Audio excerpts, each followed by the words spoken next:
हाँ तो प्रिय विद्यार्थियों, हिंदी की ऑनलाइन क्लासेज में आपका स्वागत है।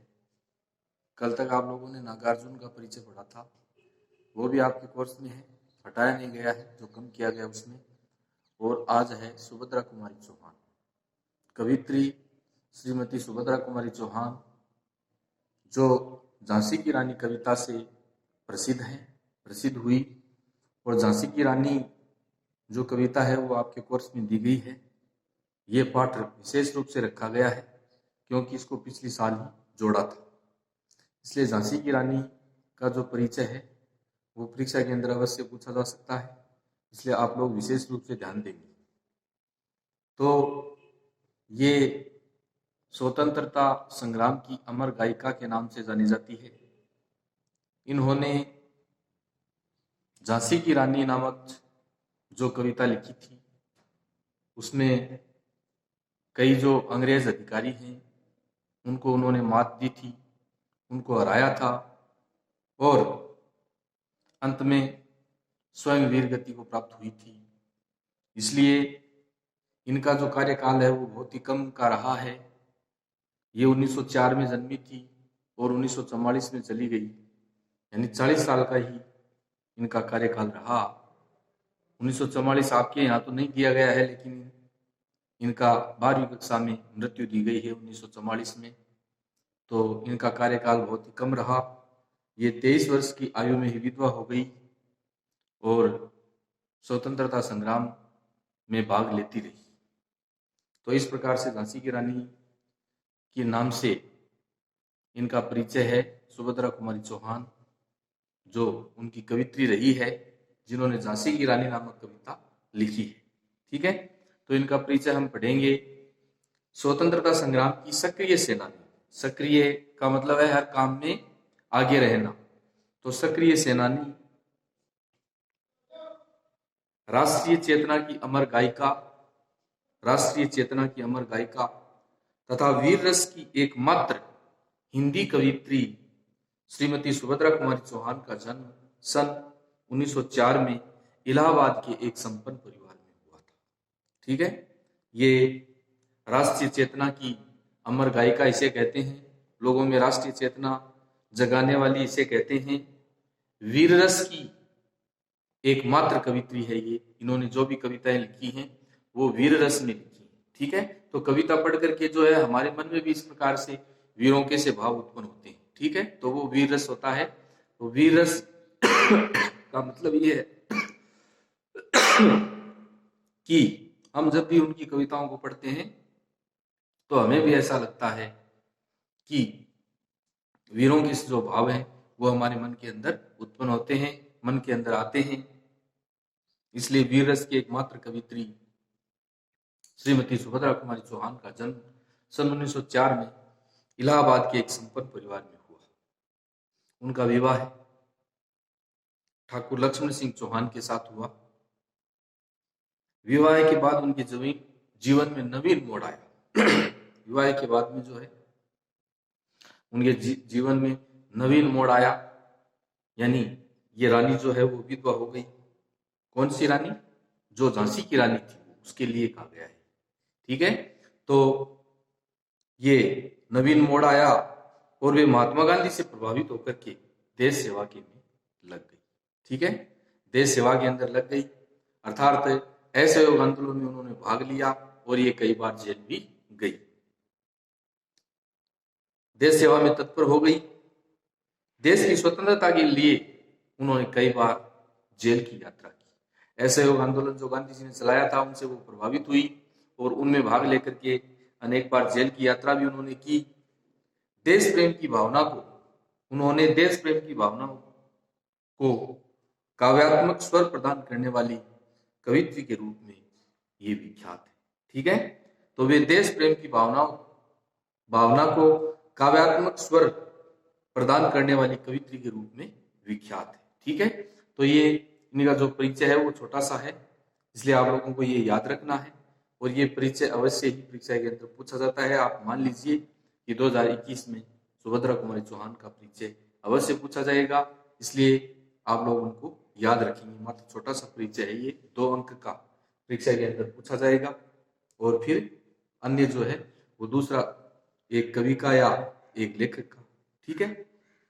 उसके बाद में उनकी प्रमुख जो रचनाएं हैं, मुकुल और त्रिधारा। ठीक है। मुकुल और त्रिधारा उनका काव्य संग्रह है। सीधे साधे चित्र तथा बिखरे मोती, उन्मादिनी उनका कहानी संकलन है। मुकुल काव्य संग्रह पर आपको शेक्सपियर पुरस्कार प्रदान किया गया, जो कि हिंदी साहित्य की तरफ से दिया जाता है। शेक्सपियर पुरस्कार पारितोषिक इन्हें दिया गया। इसके बाद में पारितोषिक देने के प्रदान किया गया। उसके बाद में उन्होंने अपने विद्यार्थी काल से ही कविता लेखन किया। विद्यार्थी काल में ही कविता लेखन शुरू कर दिया। और सुभद्रा कुमारी चौहान और महादेवी वर्मा जो है वो बचपन की साथी रही हैं, तो वो एक दूसरे को आपस में पन्नों पर लिख लिख करके कविता के अंदर और सवाल जवाब किया करती थी। सुभद्रा कुमारी चौहान और महादेवी वर्मा ये दोनों ही बचपन की साथी रही हैं, तो उन्होंने अपने विद्यार्थी काल से ही क्या कर दिया, कविता लेखन शुरू कर दिया। आगे चल करके उन्हें झांसी की रानी कविता से विशेष ख्याति प्राप्त हुई। ठीक है। झांसी की रानी नामक कविता उन्होंने लिखी, जिससे उन्हें विशेष ख्याति प्राप्त हुई। उन्होंने कविता के क्षेत्र में नहीं बल्कि गद्य के क्षेत्र में भी अपनी लेखनी चलाई। ठीक है। कविता क्षेत्र तो लिखा ही लिखा है, और जो साथ में गद्य यानी कहानी संग्रह है उसमें भी उन्होंने अपनी लेखनी चलाई है। और कर्मवीर उनकी कविताओं का प्रथम संकलन है। ठीक है। कर्मवीर नाम से उनकी जो प्रथम कविताएं हैं वो संकलन है। झांसी की रानी नामक जो कविता है उसमें उन्हें विशेष ख्याति प्राप्त हुई। और मुकुल नामक जो काव्य संग्रह है उसके ऊपर उन्हें शेक्सपियर नामक पारितोषिक प्रदान किया गया। इस प्रकार से ये कवित्री सुभद्रा कुमारी चौहान, जो कि बहुत ही कम आयु के अंदर इन्होंने बहुत कुछ किया, लेख लिखे, गद्य लेख लिखे, पद्य लेख लिखे, और झांसी की रानी नामक कविता है उसमें उन्होंने विशेष ख्याति अर्जित की। ठीक है।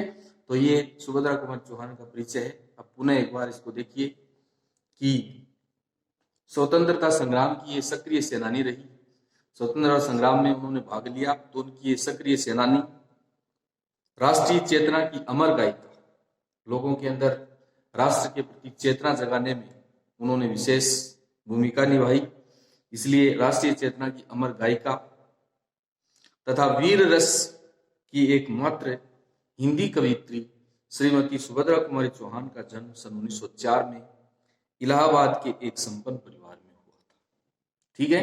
तो ये वीर रस की कवित्री थी। जो भी इन्होंने कविता लिखी है वो वीर रस के अंदर ही लिखी। ठीक है। 12वीं कक्षा में मेरा बचपन नामक जो कविता है उसमें उन्हें अपना बचपन याद किया है। और यहाँ पर उन्होंने जो जिस कविता के अंदर उन्हें विशेष ख्याति प्राप्त हुई वो कविता लिखी है झांसी की रानी। ठीक है। तो उसमें से एक व्याख्या भी आ सकती है और इसका जो परिचय है वो भी आ सकता है। उनका विवाह ठाकुर लक्ष्मण सिंह चौहान के साथ हुआ था।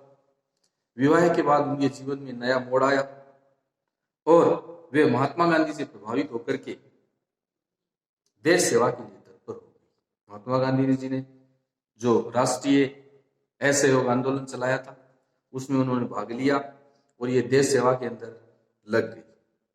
उसके बाद में देश की स्वतंत्रता के लिए इन्होंने कई बार जेल की यात्रा भी की।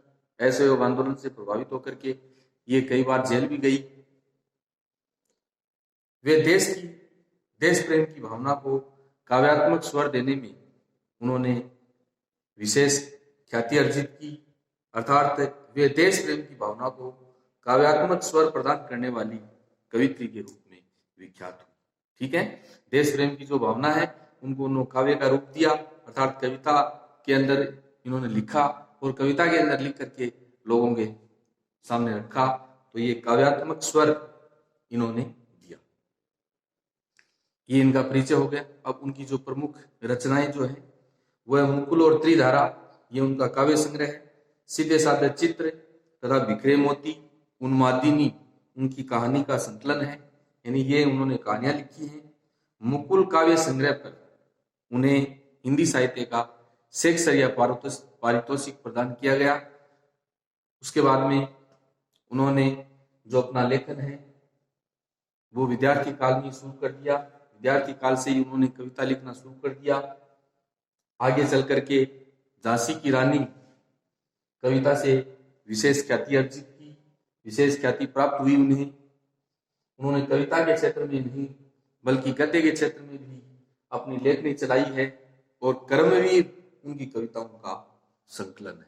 ठीक है, कर्मवीर नाम से उन्होंने जो कविताएं लिखी हैं वो कर्मवीर नाम से प्रसिद्ध हैं और जिसके अंदर जो है वो विशेष ख्याति अर्जित हुई उन्हें झांसी की रानी से।